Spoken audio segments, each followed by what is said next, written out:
karag-karag, welcome back to my vlog. Isang magandang gabi sa inyong lahat mula dito sa Doha, Qatar. At katatapos lang ng trabaho ko dahil chismosa nga si Kuragan habang nag-check ako ng mga kaganapan ngayon sa social media. Bullseye na naman ang latest na mga pa-issue ngayon na pinag-uusapan ng mga beauty pageant lovers.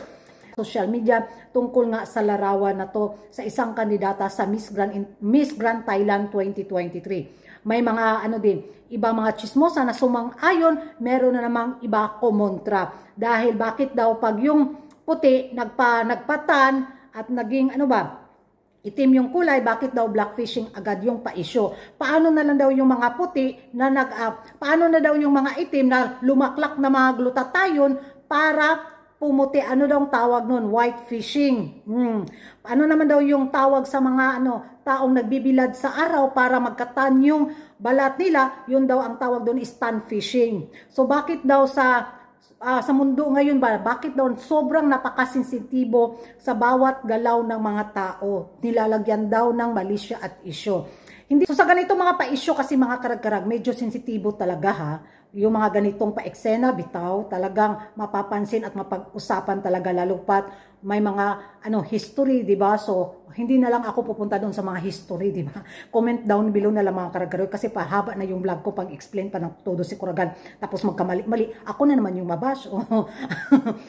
So may mga alam dyan sa mga pa-issue na to. Kung matandaan nga rin natin, may isang kandidata din sa Miss Universe Philippines noon na lumaban, di ba, na tinawag ding blackfishing dahil nga sa kanyang buhok, tapos nagpaano siya sa kanyang balat daw, di ba, na na-call out ngayon ni Sovereign, di ba?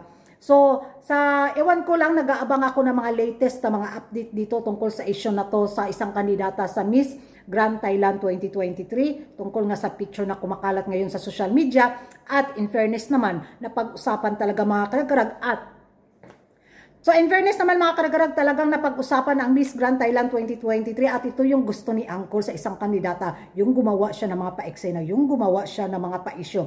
Sabi nga nila baka sinadya daw talaga ng kandidatang to para mapag-usapan at manalo siya sa corona sa Miss Grand Thailand 2023. Hindi natin alam kung anong takbo ng utak nila, hindi natin alam kung anong laro yung gagawin nila para masungkit ang corona. Pero itong move na ginawa niya, may advantage at disadvantage, di ba? Pwede talaga siyang putaktihin ng todo at below the belt at yung advantage niya dito, maano siya ni Uncle, mamahalin siya ni Uncle dahil yun yung ang gusto ni Uncle sa mga kandidatang gagawa ng maraming issue.